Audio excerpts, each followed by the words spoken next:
Merci à tous d'être ici. Pour cette deuxième journée de 3 jours en fête, organisée à l'occasion de la réouverture et de la rénovation du cabinet de travail de Balzac, j'ai le plaisir d'accueillir cet après-midi Michel Butor et Mireille Kalgruber, professeurs à l'université Sorbonne Nouvelle Paris 3 et éditrice aux éditions de La Différence des œuvres complètes de notre invité et qui a accepté de prolonger avec nous la complicité qui la lie à Michel Butor.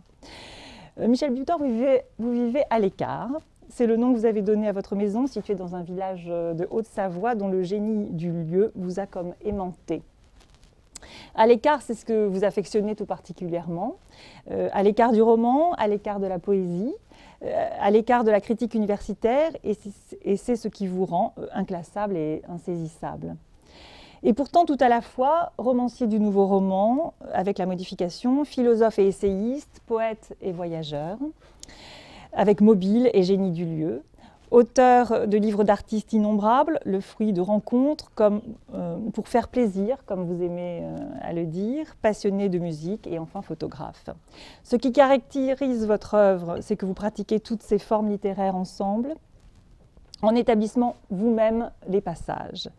Une partie de vos œuvres complètes ont été publiées donc en 2008 aux éditions de La Différence, une partie seulement, sous la direction de Mireille Kalgruber, en 14 volumes. Bref, les multiples facettes d'une œuvre que l'on connaissait de façon éparse. Vous venez de publier aux éditions du Fallois Sous l'écorce vive, un recueil de poèmes écrits en 2008, puisque vous venez de me dire que les plus récents doivent encore mûrir. Voilà. On dit de vous que vous êtes un monument marginal. Est-ce cela qui vous lira à Balzac, car le colossal, vous en êtes familier? Ce qui vous a amené à lire la Comédie humaine plusieurs fois et intensément, dites-vous.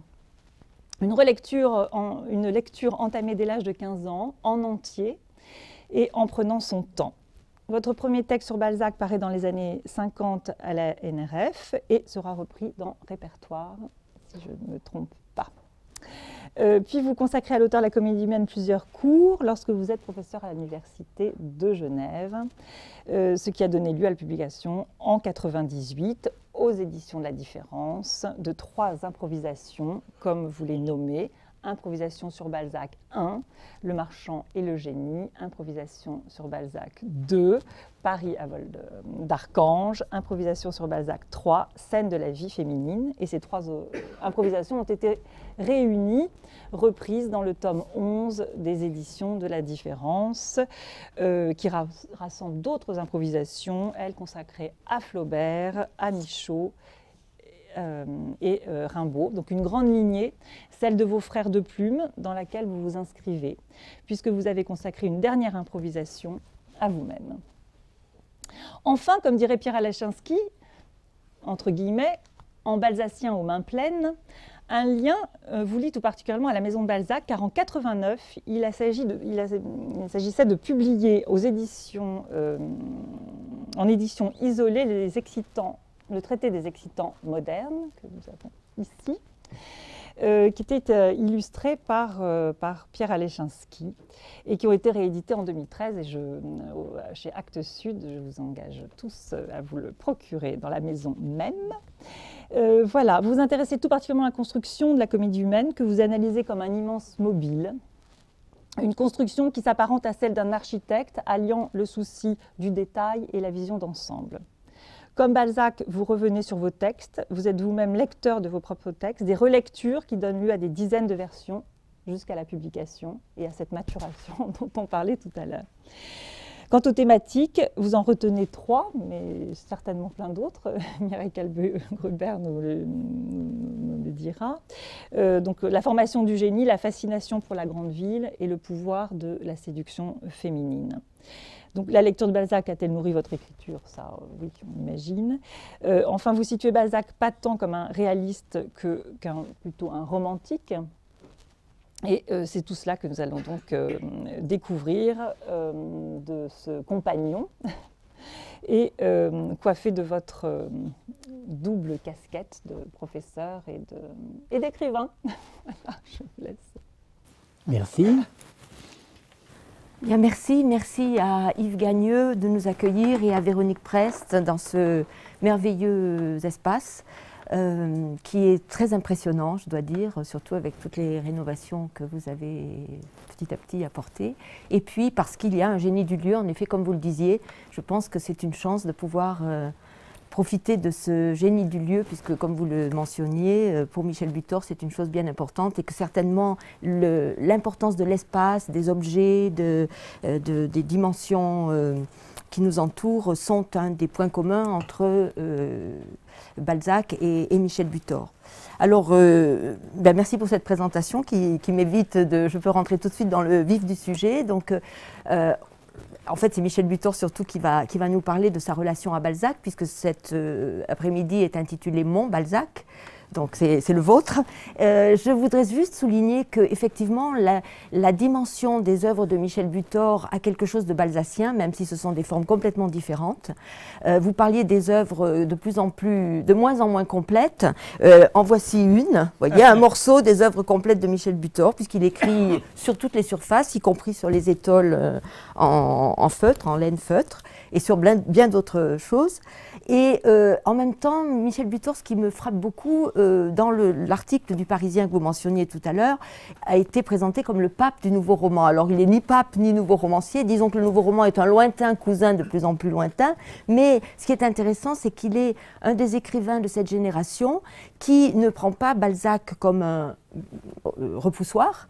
Encore que, comme on disait avec Yves Gagneux, ça lui donne encore cette importance centrale à Balzac, mais Michel Butor est un avant-gardiste, puisque certainement qu'il est un des celui qui invente les formes les plus étranges, les plus nouvelles de l'écriture, du livre, de la littérature, et en même temps qui ne renie pas son héritage, qui ne renie pas ses héritages. En effet, il a relu Flaubert, il a relu Rimbaud, énormément d'écrivains, nourri d'eux, mais Balzac, en effet, est au centre, et donc je trouve passionnant ce rapport qu'il a au passé pour en faire de nouvelles écritures, de nouvelles formes, pour nourrir autre chose. Donc, au fond, voilà, ma première question, disons, ce serait effectivement ce rapport-là, c'est-à-dire, vous dites, Michel, que Balzac a entraîné tout le roman postérieur dans son sillage et que effectivement il en a prévu et il en a nourri le bouleversement. Donc est-ce que vous pourriez nous expliquer un petit peu justement comment Balzac et la réalité, qui était un de vos premiers textes sur Balzac, comment cette réalité-là n'est pas le fameux réalisme du XIXe siècle, mais comment c'est un rapport à la réalité toujours plus moderne, toujours nouvelle et toujours à reprendre et à réinventer. Mais ce qu'on appelle le réalisme au XIXe siècle dépend beaucoup de Balzac. C'est dans la suite de Balzac. Mais Balzac est quelqu'un d'extraordinairement varié et qu'il est très difficile de le rentrer à l'intérieur de catégories. Bon, c'est évidemment un écrivain profondément romantique et son réalisme, au sens habituel du mot, c'est une partie de son romantisme. Ce qui est très étrange avec Balzac, c'est sa position politique. C'est que Balzac est comme beaucoup d'autres romantiques au début, Balzac est d'abord un réactionnaire. C'est quelqu'un qui voudrait ramener la France à une période antérieure.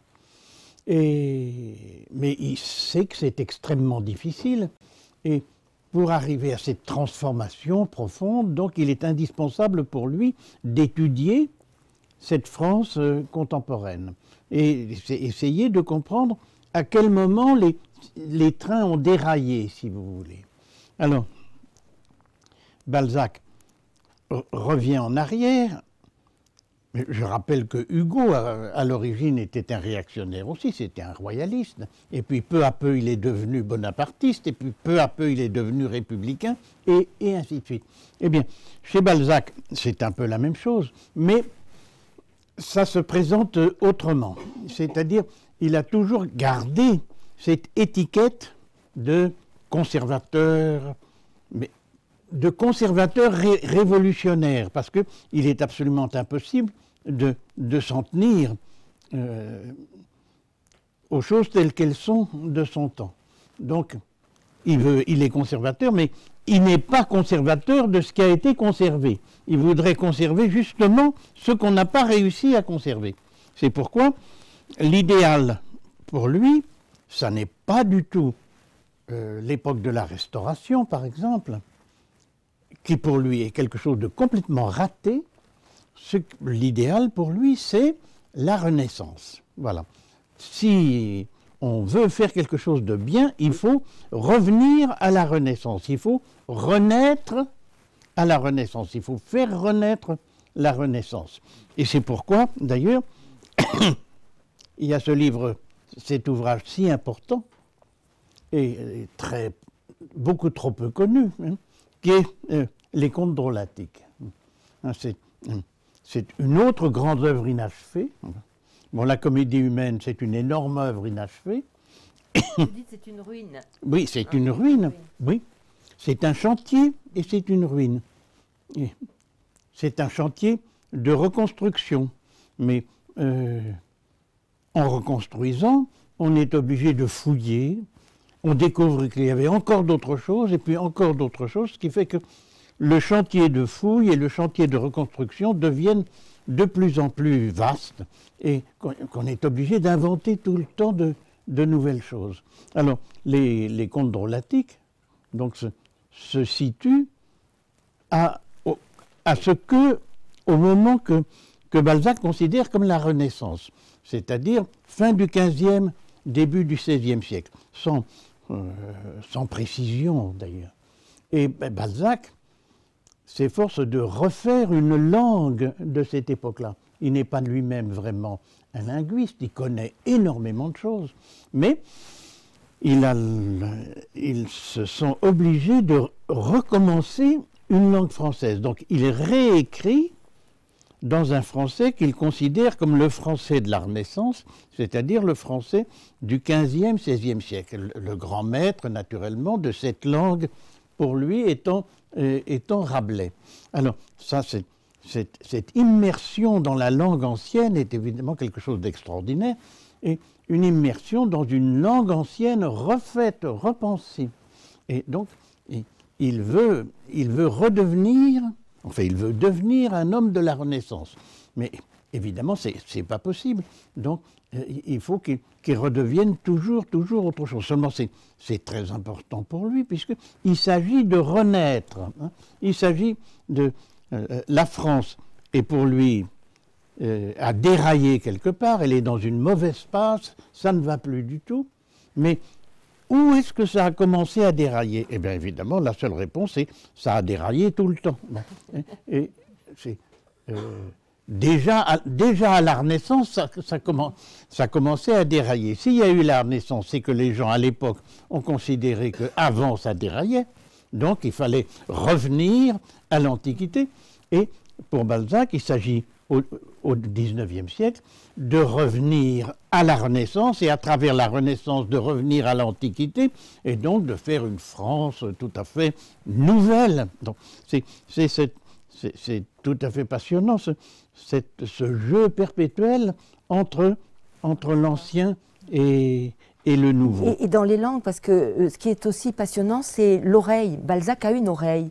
Il n'y a pas seulement la langue de la Renaissance, mais il y a la langue parlée, la vernaculaire de Paris, il y a les différents patois, il y a, c'est dans Un des parents pauvres, Schmuck, l'allemand, qui a donc, tout est retranscrit avec un accent très très prononcé, difficile à lire. Donc ça, c'est passionnant aussi, cette manière d'entendre les langues. Balzac, en effet, a une oreille extraordinaire.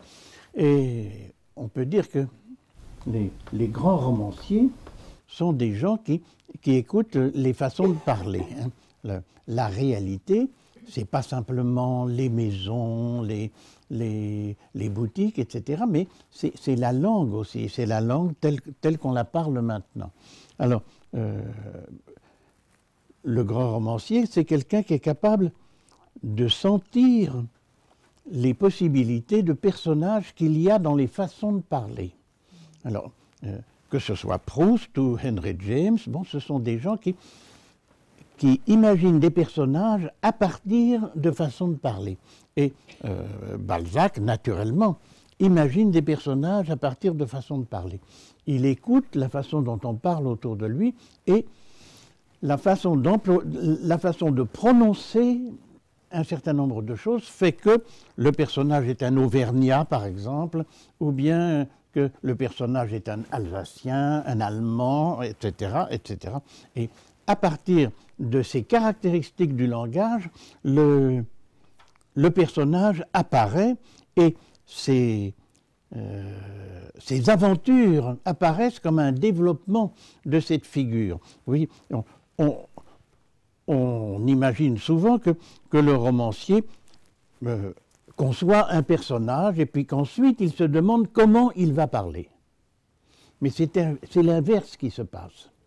C'est parce que le romancier décèle dans la conversation autour de lui un certain nombre de façons de parler caractéristiques que des personnages naissent à l'intérieur de cette conversation.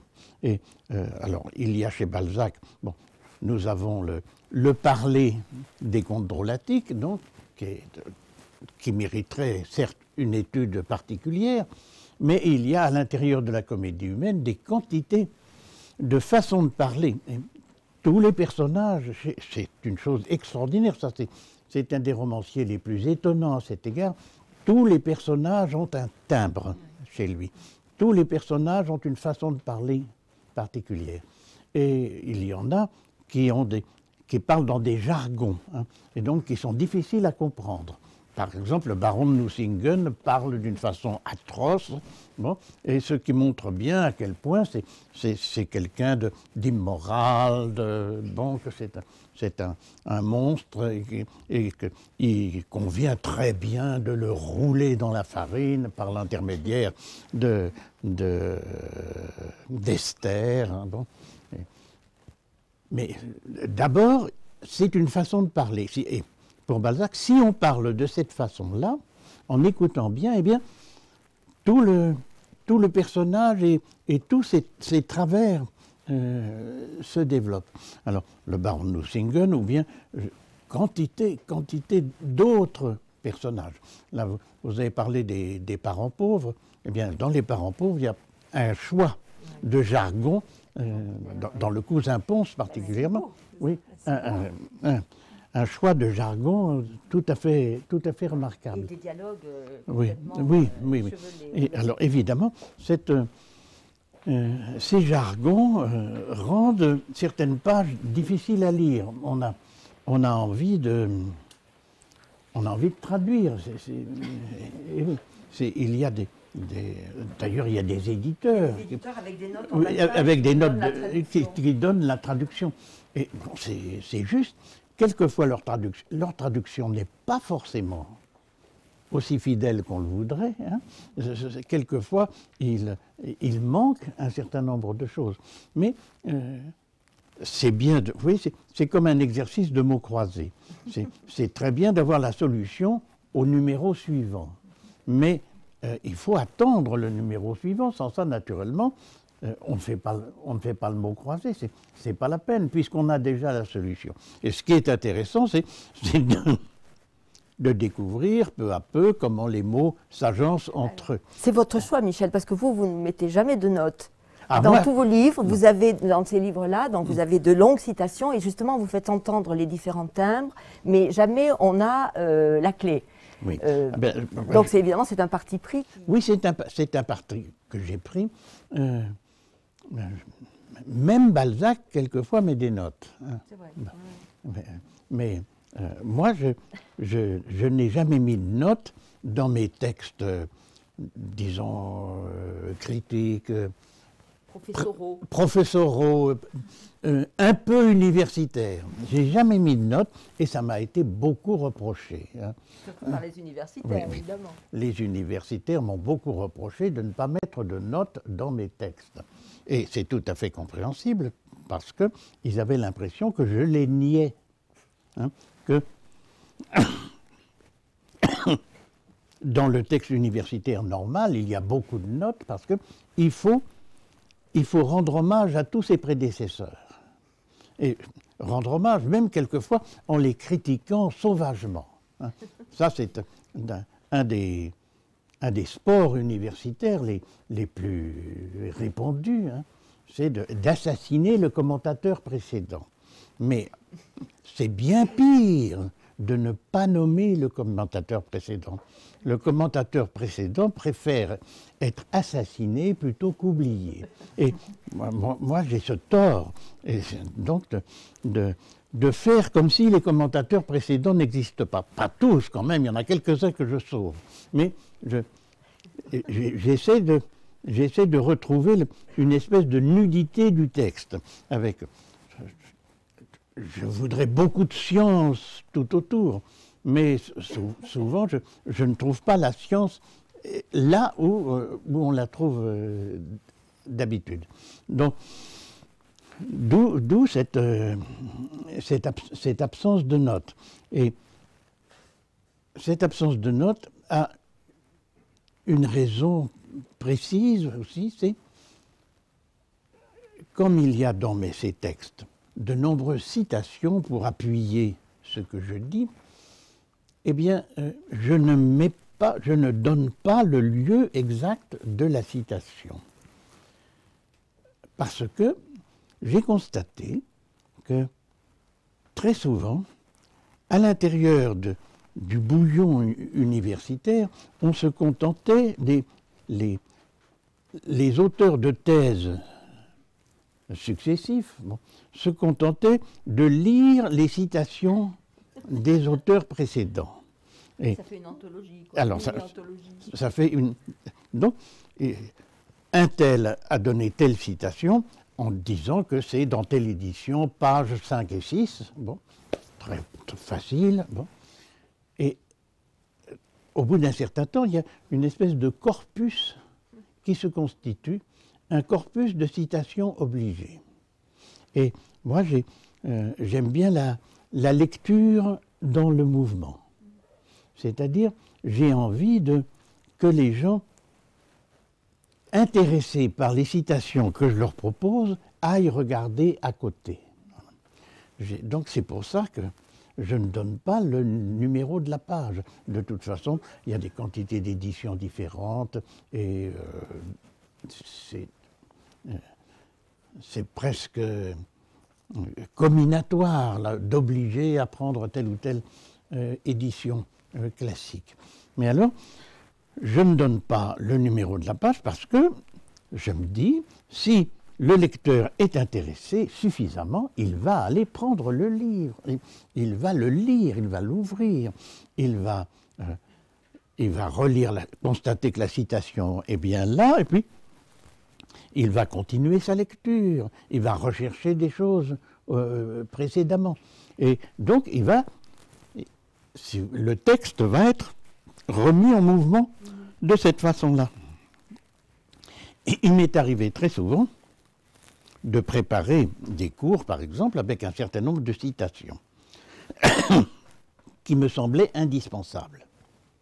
Et je lis ces citations, et au moment même où je les lis, il y a, sur la page, disons dans la page précédente ou dans les pages suivantes, quelque chose qui me semble encore plus remarquable, encore plus décisif. Donc, au lieu de lire la citation que j'ai préparée, je fais une citation à côté, vous voyez. Et les notes m'empêcheraient de faire ça.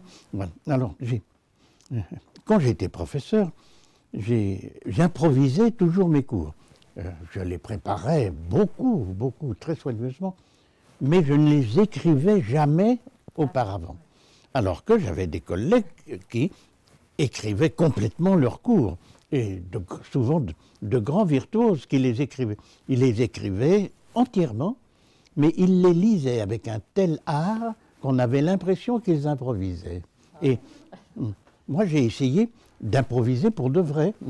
Oui, il faut dire que ces livres-là sont d'abord des des improvisations. Et oui, et ils ont été enregistrés. Oui. Et ensuite, donc, vous les avez réécrits à partir des enregistrements. Oui. Donc c'est tout à fait un autre travail. Oui. Ils ont été enregistrés, transcrits et ensuite réécrits. Parce que quand on parle, c'est pas tout à fait la même rhétorique que quand on écrit. Il y a des choses qu'il est indispensable de dire dans une conférence ou dans un cours et qu'il n'est pas indispensable de dire dans un livre et vice-versa. Donc, ça n'est pas de la même façon que cela. Mais c'est vrai que ça donne vraiment une fluidité au texte parce qu'on a vraiment l'impression, d'une part, qu'il y a une forme de dialogue ou de trajet dialogué avec Balzac qui s'instaure, et puis aussi que vous faites des échos dans l'immense comédie humaine qui n'apparaissent pas sinon. Et c'est peut-être ce que vous appelez, moi j'aime beaucoup quand vous dites que vous squattez le texte de Balzac. Vous dites aussi que vous vous êtes installé avec votre cahute à l'intérieur de l'incomplétude de l'œuvre de Balzac. Donc ce côté squat, je crois qu'on le sent et que ça garde quelque chose de l'improvisation justement. Je suis très heureux que vous parliez de l'incomplétude de l'œuvre de Balzac. Parce que quand on parle de mes livres, très souvent on parle du désir de la totalité.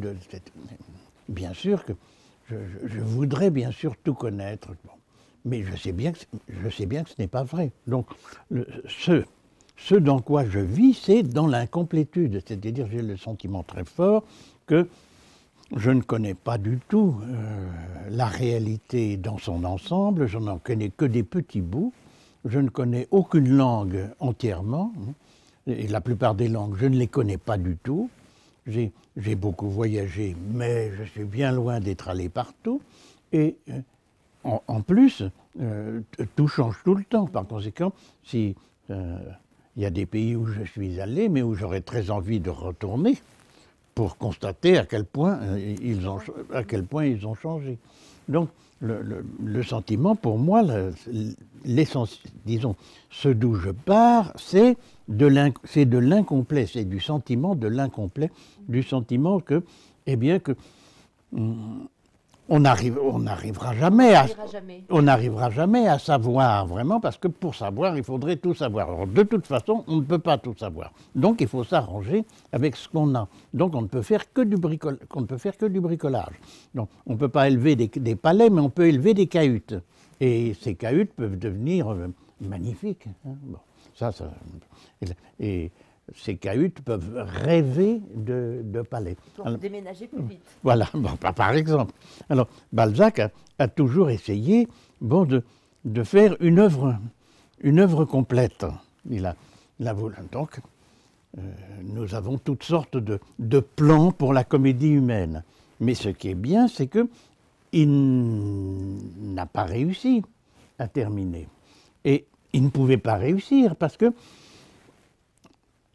chaque fois qu'il faisait un nouveau livre, eh bien, ça ouvrait une direction différente. Donc, alors, nous avons toute une suite de programmes de la comédie humaine et c'est de plus en plus compliqué. Par exemple, Les parents pauvres, bon, c'était pas du tout prévu au début dans la comédie humaine. Et pourtant, c'est un morceau tout à fait essentiel.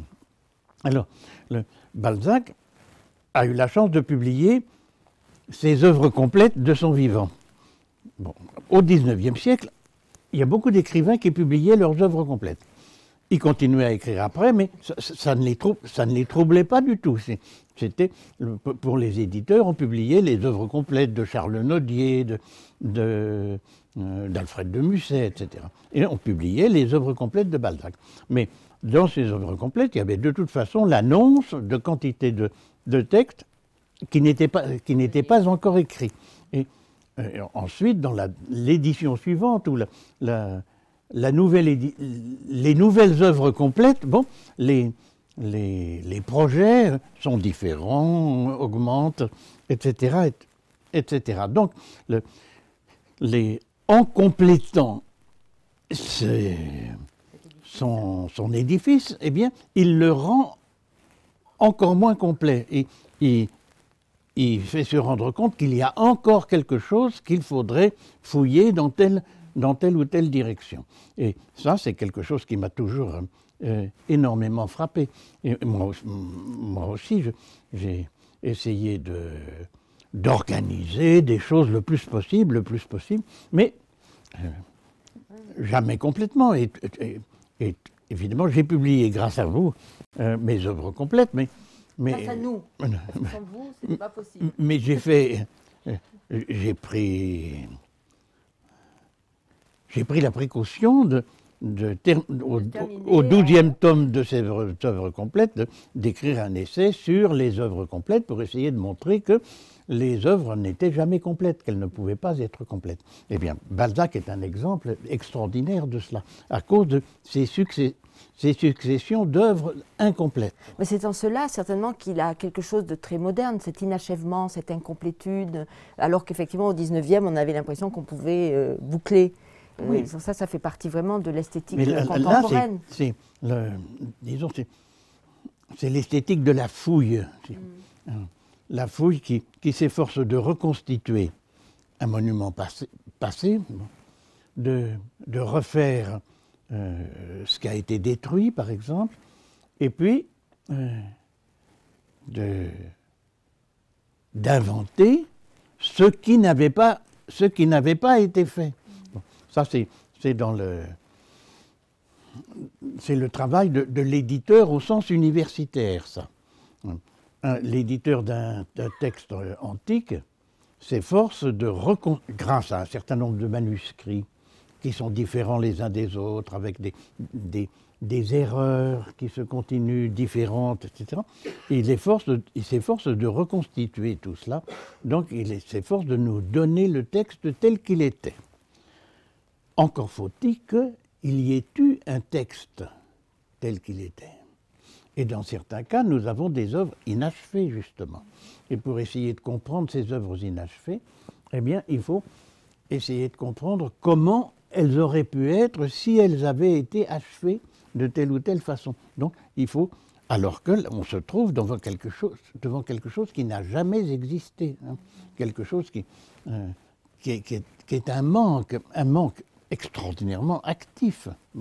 Alors là, chez Balzac aussi, nous avons perpétuellement des reconstitutions de ce qui disparaît. Et il y a le côté reconstitution à partir d'indices. Bon, si vous voulez, le côté roman policier de Balzac est extrêmement fort, parce que les objets, toujours chez lui, sont des indices. Ils sont... Vous avez une très belle formule, vous dites que les objets chez lui sont les os du temps, les ossements du temps. Ah ben oui, on peut dire, ce sont des fossiles. Des fossiles. Et alors, en étudiant ces fossiles, on sait ce qui s'est passé. Il y a... on rêve de retrouver les objets tels qu'ils étaient quand ils étaient neufs. Bon. Donc, faire renaître la Renaissance, ça va être, par exemple, être capable de regarder Michel-Ange en train de peindre la chapelle Sixtine. Bon. Mais depuis, ça s'est dégradé. Alors, les spécialistes vont s'efforcer de rajeunir la chapelle Sixtine, de la remettre dans l'état dans lequel elle devait être. Évidemment, cet état dans lequel elle était, on ne le connaît plus exactement. On peut essayer, grâce à toutes sortes de travaux, on peut essayer de reconstituer cela. Mais c'est encore plus passionnant lorsque l'œuvre n'a pas été achevée. La Sixtine, ça a été achevé. Mais il y a d'autres œuvres qui n'ont pas été achevées. Ben, je ne sais pas, par exemple, les romans de Kafka. Bon, eh bien, si on veut essayer de les publier convenablement, on est obligé d'imaginer ce qu'ils avaient pu être. Mais cette imagination peut changer au cours des années. Et ainsi, on a des différences considérables entre certaines éditions de textes importants et de textes posthumes. Mais là, ça fait tout à fait penser à vos premiers romans, aux 4 premiers, et surtout Oui. peut-être le 4e, mais tous, comment la forme romanesque, de plus en plus, est insuffisante, est débordée par votre écriture et par la langue, par les paragraphes qui ruissellent, et comment, avec Degré, ça ne finit pas. Oui, ben, Et après ça, il n'y a plus de romans, il y a d'autres formes, parce que vous avez pulvérisé la forme romanesque. alors là, en ce qui concerne Degré, je me suis trouvé devant un problème. J'avais eu un prix littéraire avant, pour la modification.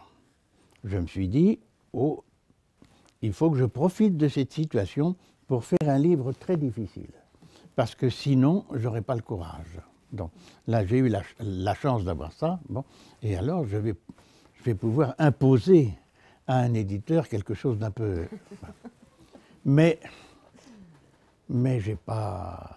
Mais quand même, je n'ai pas été assez audacieux, là. Alors, j'ai proposé Degré, et je me suis trouvé devant une structure en expansion qui marchait assez bien. Mais au bout d'un certain temps, l'expansion était tellement forte que je me suis dit, ça ne peut pas continuer comme ça. Donc, je me suis efforcé de creuser cette structure. C'est-à-dire, au lieu de remplir toutes les cases que j'avais préparées, bon, je me suis demandé comment j'allais pouvoir vider un certain nombre de cases. Donc, si vous voulez, j'ai sculpté à l'intérieur de mon propre texte. Et j'ai tout à fait le sentiment aujourd'hui que c'était une erreur, que le livre aurait été beaucoup mieux s'il avait été 2 fois plus long. Ouais. Mais l'éditeur aurait peut-être... L'éditeur n'aurait certainement pas été content. Mais aujourd'hui, maintenant, on publie des livres, des romans très populaires. Il y en a 1500 pages. Donc, il fallait attendre. À l'époque, c'était... Oui, mais Degré, après, vous avez franchi le pas et c'est mobile. Oui, oui. Là, c'était parfaiement audacieux, alors. Oui, là, c'était... Oui, ça a été très difficile. Mais c'était un peu parce que Degré, il y avait quelque chose qui ne me satisfaisait pas. Vous savez, je ne sais plus, il y a un auteur du XVIIIe siècle français là, qui est cité par Kant. Oui, j'ai des lettres moi aussi. Hein. Eh bien, où il dit, je ne sais plus dans quelle préface c'est, qu'il a essayé, lui aussi, Kant a essayé de faire court. Il a essayé de faire aussi court que... eh bien, il cite un auteur français qui dit quelque chose comme ça. Il y a des livres qui seraient plus courts s'ils n'avaient pas été si courts. C'est-à-dire, il faut quand même en mettre suffisamment pour qu'on comprenne. Donc là, en ce qui concerne Degré, donc le livre ça n'était pas assez long. Là, j'ai manqué de courage éditorial. J'avais eu des problèmes d'édition, je ne voulais pas trop fâcher les éditeurs, je n'ai eu que trop de problèmes d'édition, et ça c'est peut-être bon, voilà un aveu intéressant. un point de, disons, une proximité avec Balzac. Tout à fait. Alors, pour en revenir à Balzac, est-ce que vous pourriez, parce que vous avez donné 3 titres aux 3 improvisations. D'abord, il faut dire que parmi les improvisations, c'est le seul qui est en 3 volumes. Donc, il a vraiment une expansion particulière. Alors, le premier s'intitule « Le marchand et le génie ». Le second, « Paris à vol d'archange ». Et le troisième, « Scène de la vie féminine ». Est-ce que vous pouvez nous éclairer sur ces titres?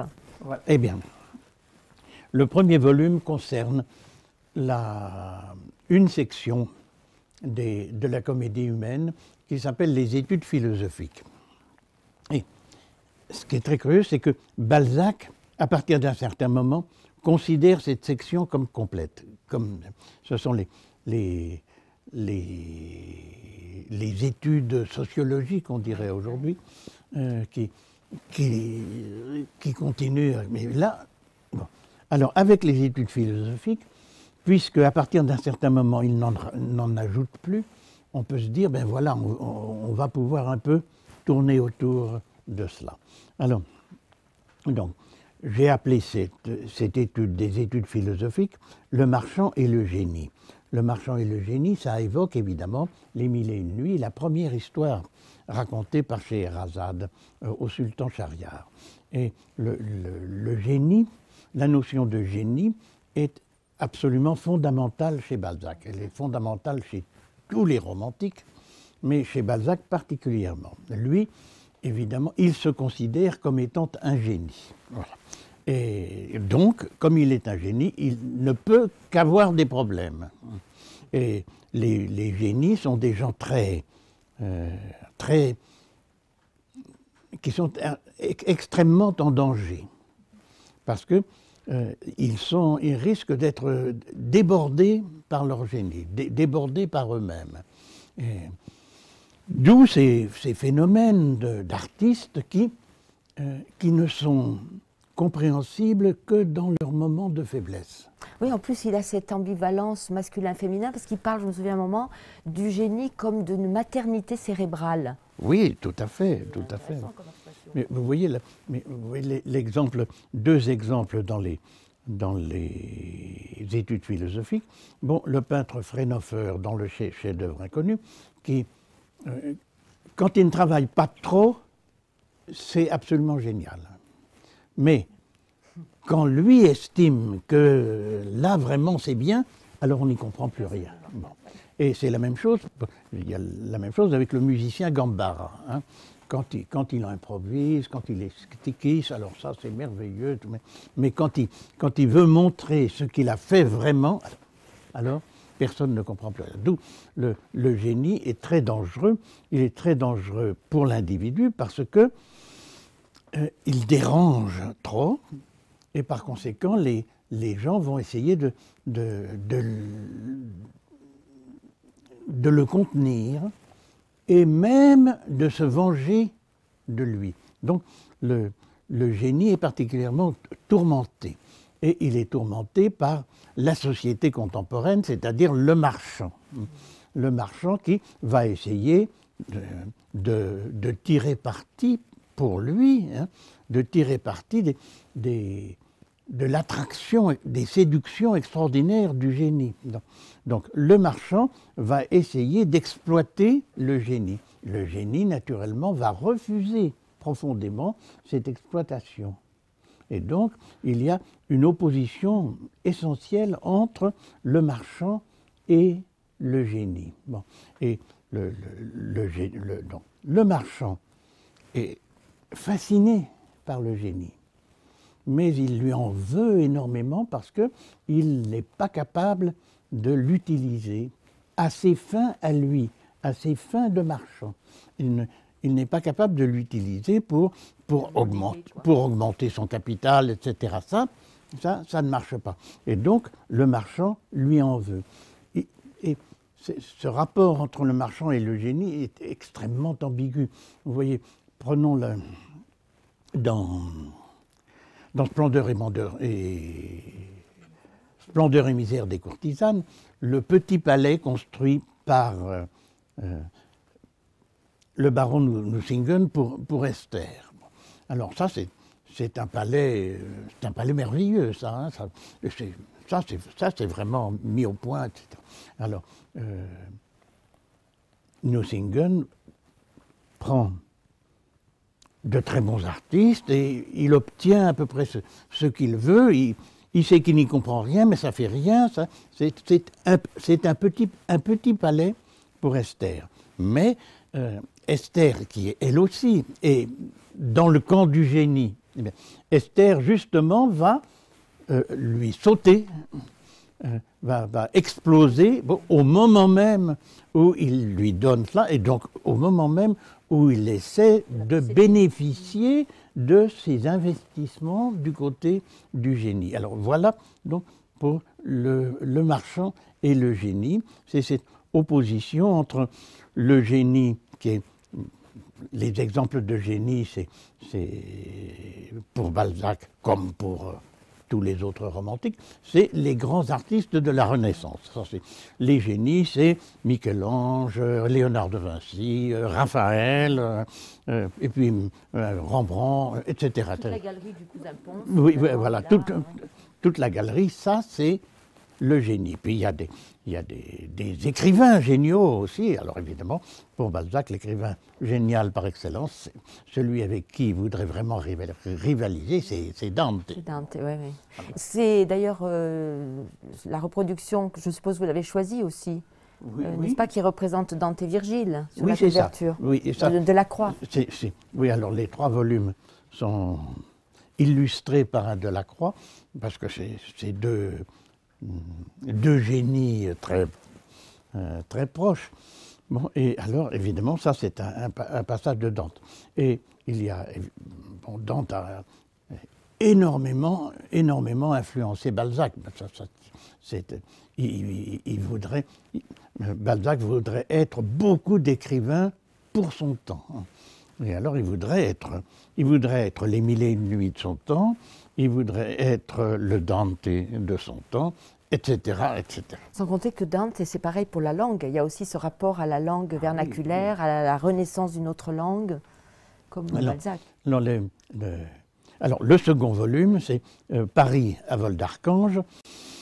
Alors ça, c'est donc l'illustration qui est là, c'est une illustration pour le Faust de Goethe. Oui. Et donc c'est Méphistophélès qui plane sur la ville, avec la référence au démon Asmodée dans Le Diable boiteux, n'est-ce pas, le démon Asmodée qui vole au-dessus de la ville et qui soulève les toits et qui regarde ce qui se passe à l'intérieur. Là aussi, bien sûr, on voit Balzac qui parle de lui-même. Alors, donc, cet archange se promène sur la ville. Ce second volume étudie les scènes de la vie parisienne. Et les scènes de la vie parisienne, ça c'est une des parties qui sont les plus en expansion, c'est-à-dire à chaque nouveau programme pour les œuvres complètes, donc il y a les scènes de la vie parisienne qui augmentent. Il y a d'autres régions qui n'augmentent pas du tout. Ça ne veut pas dire que Balzac les considérait comme moins importantes, mais il voulait attendre. Il y avait de l'urgence toujours. Ainsi, les scènes de la vie politique, il y a très peu de cases remplies. Les scènes de la vie militaire aussi. Les scènes de la vie parisienne, eh bien, il y a des cases qu'il avait prévues et qu'il n'a pas encore remplies. Puis en plus, il y a des cases qu'il ajoute. Alors, donc, c'est le démon qui se promène au-dessus de la ville. Et évidemment en relation avec le passage le plus dantesque de la comédie humaine, c'est-à-dire la description de Paris qui ouvre La fille aux yeux d'or, dans l'Histoire des 13. L'Histoire des 13 qui est aussi une région très incomplète des scènes de la vie parisienne. Et enfin, le dernier volume, Scènes de la vie féminine, ça j'ai essayé de fouiller un peu le rôle que les femmes ont dans la comédie humaine. Vous parlez des 1001 femmes de Balzac, comme les 1001 nuits. Ah oui, bien sûr. Il y a je ne sais combien de personnages, et il en faudrait encore davantage, bien sûr.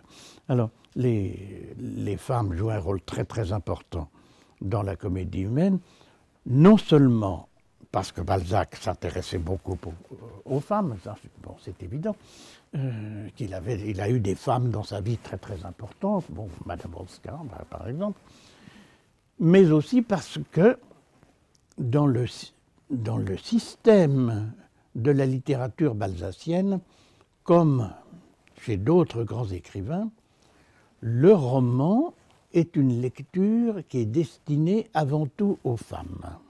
Et ça n'existe pas seulement chez Balzac, ça existe déjà chez Jean-Jacques Rousseau, donc dans la Nouvelle Héloïse. Rousseau nous dit dans la préface de la Nouvelle Héloïse que c'est écrit pour les femmes. C'est écrit pour les femmes. Et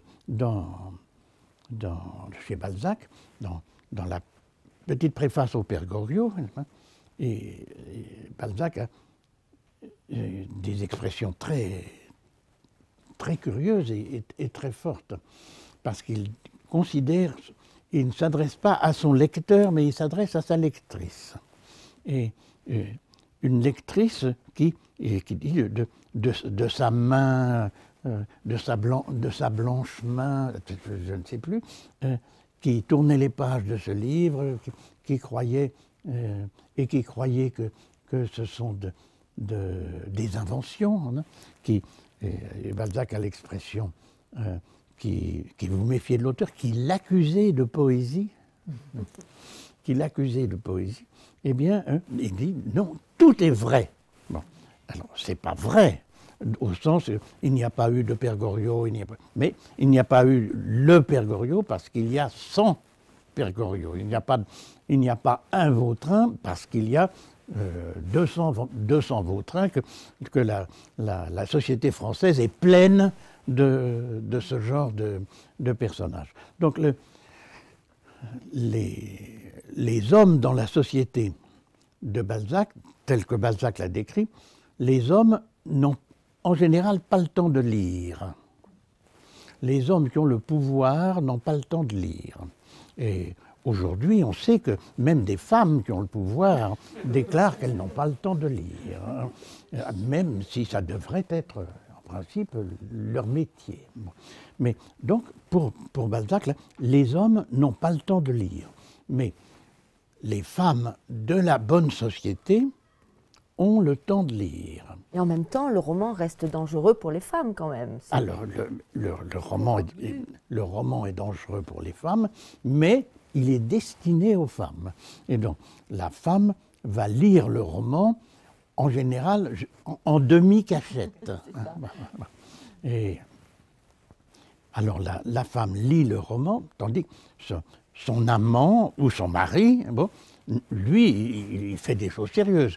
Bon, parce que, ou bien c'est un bourgeois, un grand banquier, par exemple, il a d'autres choses à faire que de lire Balzac. Bon, ou bien c'est un homme politique, ou bien c'est et naturellement, à l'époque, ou bien c'est un guerrier, c'est un noble. Et la noblesse, c'est la guerre. Hein. Il n'y a pas de noblesse sans guerre. La grande justification de la guerre, dans tous les temps, c'est la séparation de la société dans diverses couches. Et alors, il y a des guerriers qui sont les maîtres. Et les guerriers n'ont pas le temps de lire. Hein. Ils sont là pour faire la guerre. Et au temps des guerres napoléoniennes, évidemment, il ne restait pas beaucoup de temps pour lire. Mais quand même, du côté du féminin, il y a aussi toute une érotique chez Balzac. Ah ben bien sûr. Très forte et très... Bien sûr, bien sûr. Mais vous voyez, la femme, bon, la société que décrit Balzac réserve un loisir pour les femmes. Vous me direz, pour les hommes chics, les petits maîtres aussi, il y a du loisir. Mais les petits maîtres, Maxime de Trailles, je ne sais pas, alors ils s'occupent à autre chose. Ils ont des divertissements nobles, c'est-à-dire qu'ils sont plus ou moins de la guerre dévoyée, de la guerre dénaturée. Donc ils ont la chasse. Donc c'est le loisir des nobles, c'est la chasse. Et c'est aussi, à côté de la chasse, c'est les chevaux. Donc, et la chasse aux femmes aussi, beaucoup. Bien, les disputes, les courtisanes. Bien sûr, c'est la chasse aux femmes. Mais alors, la femme, elle, la femme de la bonne société, bien sûr, les blanchisseuses, les rabouilleuses, etc., elles n'ont pas le temps de lire, ça c'est certain. Mais les filles du père Goriot, étant donné l'éducation qu'il leur a donnée, bon, elles ont le temps de lire. Et alors, Balzac se dit que la société est vulnérable par là. Le loisir de la femme et sa possibilité de lecture fait que on peut miner la société par là. Et donc la femme va lire, et si elle lit, si elle lit Balzac, naturellement, il y en a d'autres, mais si elle lit Balzac, alors elle va comprendre un certain nombre de choses qu'elle n'aurait jamais comprises autrement, puisque la femme est d'abord éduquée dans des couvents où on lui cache tout. Mais c'est quand elle sort du couvent, alors, où elle a quand même appris à lire, donc ce qui est une erreur catastrophique de la part des début de la Révolution, des éducatrices. Bon, alors, bon, les femmes vont lire, vont comprendre un certain nombre de choses, et elles vont en particulier aider leurs amants à grimper politiquement à l'intérieur de la société. Ainsi, la lecture de Delphine de Nucingen va énormément servir à Rastignac pour monter les échelons de la société. Donc la femme joue un rôle essentiel dans toute la machine politico-romanesque de Balzac. Elle ne peut jouer ce rôle que parce qu'elle est séduisante. Oui, mais il y a aussi une véritable éducation sexuelle par endroits, parce que j'étais quand même assez étonnée en relisant, je crois que c'est La cousine bête, quand Josépha, donc qui est une courtisane, qui dit à un moment à Adeline, qui est la femme bourgeoise, bien éduquée, etc., dit finalement il faudrait que vous appreniez à être, puisqu'elle est toujours trompée par son mari, que vous appreniez qu'une femme doit être toutes les femmes pour son amant ou pour son époux, autrement dit pour le garder dans une fidélité, et pour cela il faudrait que les gouvernements vous apprennent à faire un peu de gymnastique, avoir des cours de gymnastique.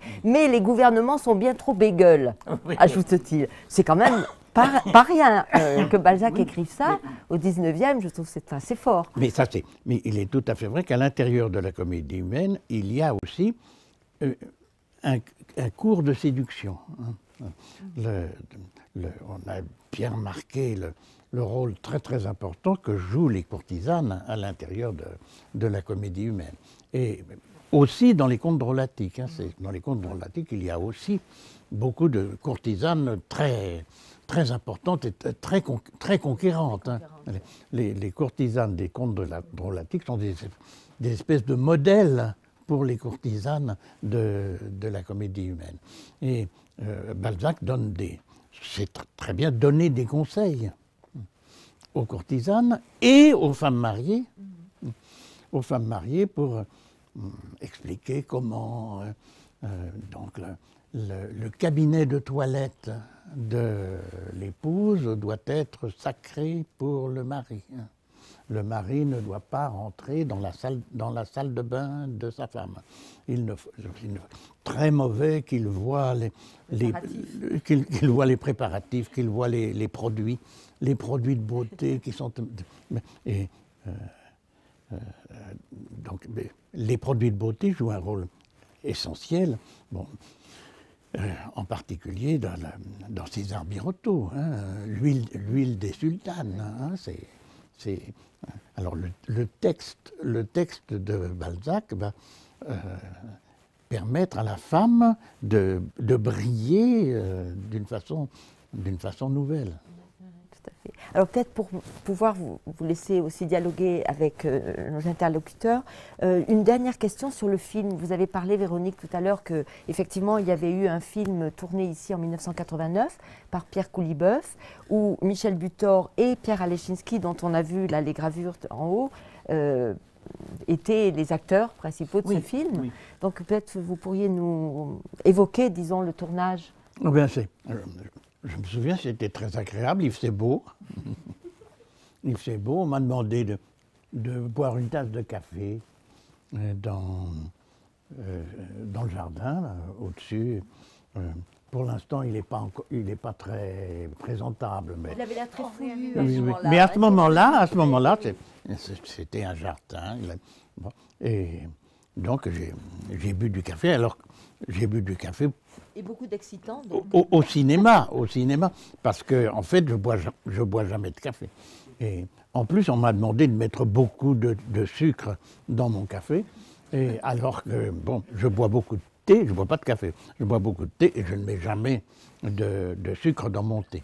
Mais C'est le cinéma, c'est la fiction. C'est le cinéma, c'est la fiction, voilà.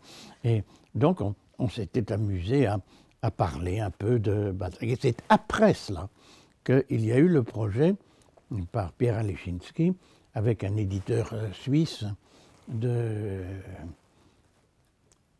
republier le traité des excitants modernes, qui est un texte journalistique de Balzac, très brillant, très drôle, avec donc les excitants modernes qui sont le café, le tabac, le thé et même le chocolat. Oui. Même le chocolat. Je me souviens que je suis allé une fois dans l'université mormone à Provo, Utah, aux États-Unis, et là, non seulement l'alcool était interdit, mais le café, le thé et le chocolat étaient interdits. Alors, on remplaçait ça par le Mormon Tea. C'était une tisane avec une espèce de menthe, avec une plante de l'Utah. Voilà. Alors, bon, moi, c'est moi qui ai suggéré à Pierre Alechinsky de choisir ce texte qui n'est pas connu, et qu'on a repris maintenant dans l'édition de Balzac dans la Pléiade, ça y est. Mais auparavant, ça n'y était pas encore. Bon, mais là aussi, ça fait partie d'une région de l'activité de Balzac où on voit en particulier tout son humour. Vous voyez, dans Les Illusions perdues, Balzac nous montre Lucien de Rubempré qui écrit un article très brillant comme ça. Et évidemment, lui, il savait écrire des articles très brillants. Comme ça. Voilà, bon. Alors maintenant, ça y est, on fait... On donne la parole. On donne la parole, voilà. On donne la parole. Et pour des questions... Pour des questions, mais pas beaucoup. Pas beaucoup de questions.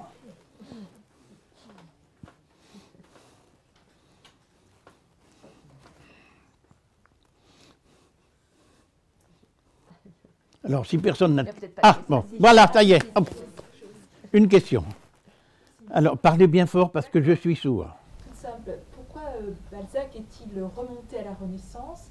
Et par exemple, pourquoi ne s'est-il pas arrêté à ce monde féminin des salons du XVIIe siècle? Qu'est-ce qui a fait qu'il est allé, dans ses fouilles, il est allé jusqu'à la Renaissance et qu'il n'a pas pu être fasciné par des périodes intermédiaires où il aurait pu trouver en fait de quoi nourrir son imaginaire et la construction de sa société appuyée sur les femmes. Si on cherche dans Balzac, on peut trouver toutes sortes de récits qui remontent à ces périodes intermédiaires. Hein. Très souvent, il y a quelque chose qui s'explique parce que au XVIIIe siècle, il y a eu ceci, ou parce qu'au XVIIe siècle, il y a eu telle autre chose. Donc, ça n'est pas du tout une période vide, c'est une période de dégradation. Et le XVIIIe siècle, pour lui, le XVIIIe siècle aboutit pour lui obligatoirement à la Révolution française. Et la Révolution française, c'est un cauchemar pour lui. C'est un cauchemar, mais c'est un cauchemar inévitable étant donné ce qu'était le XVIIIe siècle. Donc le XVIIIe siècle, pour lui, est un moment de décadence. Et ça n'empêche pas qu'il y ait eu des choses merveilleuses au XVIIIe siècle. La perle de la collection du cousin Pons, c'est un éventail peint par Watteau. Bon, et ça, c'est évident. Il y a eu des choses tout à fait magnifiques. Mais la France s'est dégradée. Et la France s'est dégradée en particulier à cause de la dégradation de la noblesse, qui, de guerrière qu'elle avait été, donc, va devenir pseudo-guerrière. Va transposer la guerre qu'il a justifiée dans la société médiévale, va la transposer dans des activités de chasse, chasse aux animaux et chasse aux femmes. Et donc, c'est pourquoi il veut aller jusque-là. Quand, pour lui, la Renaissance, c'est en particulier le moment où le génie est reconnu. Là, les artistes, à ce moment-là, prennent une dimension telle que les princes sont obligés de s'incliner. Bon. Il y a une anecdote qui est une invention, hein, bien sûr, mais qui revient chez presque tous les romantiques, et en particulier chez Balzac. C'est l'anecdote de Charles Quint se penchant dans l'atelier du Titien pour ramasser son pinceau. Ça, c'était une époque, vous voyez. Alors là, donc à cette époque-là, on reconnaissait, enfin on reconnaissait l'humanité dans sa splendeur. Puis après ça, on reconnaît encore, mais beaucoup moins bien. Louis XIV n'aurait pas du tout été capable de se baisser pour ramasser le pinceau de Louis le Nain. Non, c'est totalement inimaginable, vous voyez. Et donc Louis XIV est quelqu'un, pour Balzac, Louis XIV est quelqu'un qui ne comprend plus ce qui avait été compris, pourtant, à la Renaissance. Alors, ne parlons même pas de Louis XV et Louis XVI.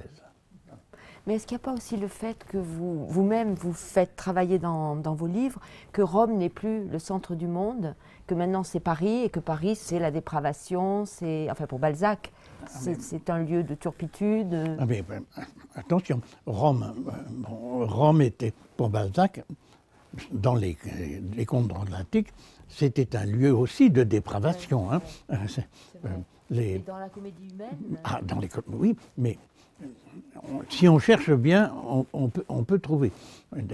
Peut-être dans des parties non écrites, oui. Mais alors dans les contes drôlatiques, alors Rome, c'est un endroit où les courtisanes, les cardinaux, les cardinaux font les 400 coups, ce qui était d'ailleurs la vérité. Bon. Alors, Rome commence à ne plus être Rome, d'abord à cause du protestantisme et puis à cause de la philosophie des Lumières. Et pour Balzac, le protestantisme et la philosophie des Lumières, ça, c'est deux des démons qui sont arrivés à la Révolution. Ça ne l'empêche pas de les admirer énormément, hein, parce que ce sont les réformateurs, ce sont des génies pour lui. Seulement, on n'a pas su les prendre comme il aurait fallu. Bon. Et donc, la révolution, c'est pour ça qu'il y a cette attitude insensée pour nous, là, dans les études philosophiques, dans cet ensemble de textes sur Catherine de Médicis, hein, où il s'efforce de justifier la Saint-Barthélemy. Bon. Et donc, il dit, voilà, ça, c'était elle a essayé de faire quelque chose, elle a senti que tout s'écroulerait, et puis tout s'est écroulé quand même. Voilà. Oui. À l'origine, le roman était conçu comme quelque chose qui comprenait toutes les formes, qui était donc informe pour contenir les formes différentes. Je me demande, d'une part, que si votre développement, votre prise de distance vis-à-vis d'un roman traditionnel, entre guillemets, n'est pas, d'une part, un renversement de ce rapport entre roman traditionnel, informe, qui comprend toutes les formes, et vous avez comme retourné ça. Comment vous pouvez éviter le danger du sablier, vous voyez? Oui. Comment vous sortez du sablier? Eh bien, alors, quand j'ai commencé à écrire des romans, j'espérais mettre à l'intérieur tout le reste.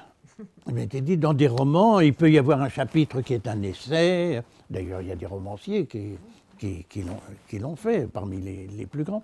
Il peut y avoir des chapitres qui sont de la poésie, etc. Et puis peu à peu, ça a éclaté, parce que j'étais trop gourmand. Mais alors, en ce qui concerne Balzac, Balzac, évidemment, est fasciné par la poésie. Il voudrait faire de la poésie. Et c'est pour ça, d'ailleurs, qu'il appelle son livre La Comédie humaine, parce que c'est la référence à Dante. Mais il se rend très bien compte qu'il n'est pas bon quand il écrit des vers. Et il estime que c'est une loi du roman de son temps, et c'est vrai que dans le journalisme de l'époque, dans la critique de l'époque, on considérait les choses comme ça. Il considère qu'il ne faut pas mélanger la prose et les vers.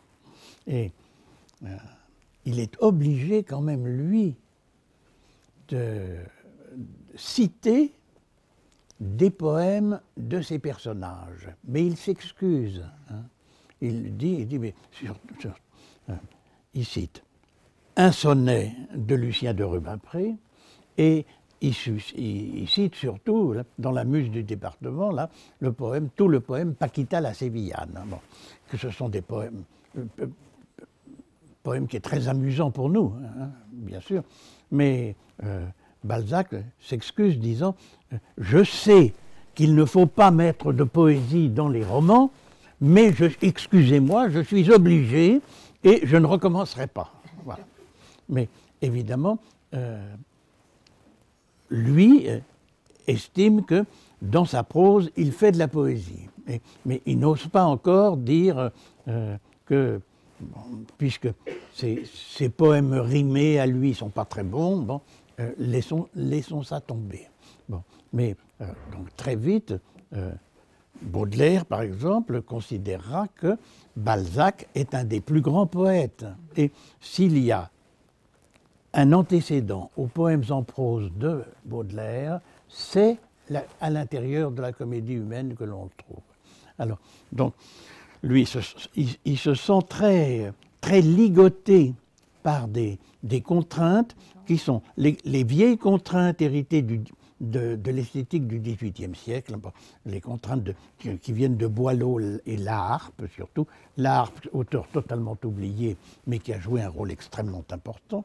Alors, il est ligoté par ça, il fait tout ce qu'il peut. Ne pas mêler les genres. Oui, il fait tout ce qu'il peut pour secouer cela, hein, pour essayer de se délivrer de cela. Mais quand même, il faut pas trop exagérer, parce que après ça, on pourra plus, on réussira même plus à écrire.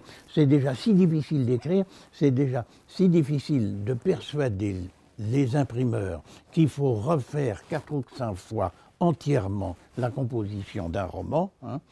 Ils se battaient tout le temps pour ça, parce que c'était catastrophique. Bon. Alors, aujourd'hui, d'ailleurs, les éditeurs, dans les contrats qu'ils font signer à leurs esclaves rédacteurs, eh bien, les éditeurs précisent qu'il n'y aura pas de correction d'auteur dans le texte imprimé. Hein. Que si on a si on ajoute du texte, par exemple, alors il faudra le payer. Voilà. Alors, les imprimeurs de Balzac ne le lui faisaient pas payer, mais ils le lui faisaient payer autrement quand même, parce que à la 4e fois qu'il fallait tout refaire, évidemment, il n'était pas très content. Voilà. Pour ce qui est, vous disiez vos romans qui avaient tendance à prendre toute forme, je dirais qu'aujourd'hui, votre poésie, puisque aujourd'hui vous faites des poèmes, oui. Ce sont aussi des poèmes à plusieurs dimensions et à géométrie variable, parce qu'ils racontent, ils narrent aussi, et ils font de la critique de notre époque, et donc un peu côté essayiste, pamphlétaire, voire. Donc il me semble que la poésie, vous lui faites aussi prendre maintenant une plasticité tout à fait extraordinaire. Oui, c'est-à-dire, au début, j'essayais de tout mettre dans le roman. Bon, Maintenant, j'ose dire que j'écris de la poésie, mais au début, j'osais pas. J'étais un peu dans la tradition du XIXe siècle. alors je disais que j'écrivais des textes, comme ça. Pudiquement. Oui, comme ça j'étais tranquille.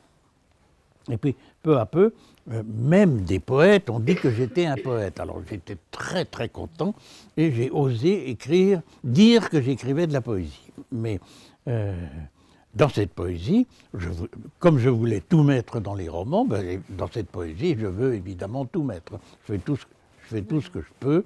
Bon, évidemment, je ne peux pas tout mettre. Ça n'est que d'infimes indications. Mais derrière, il y a ce sentiment très fort que ça ne sera jamais achevé, ça ne suffira jamais, ce n'est qu'un début, et par conséquent, il faut que les lecteurs continuent ça, et que ça se développe, j'espère, pendant des siècles. On termine sur les siècles.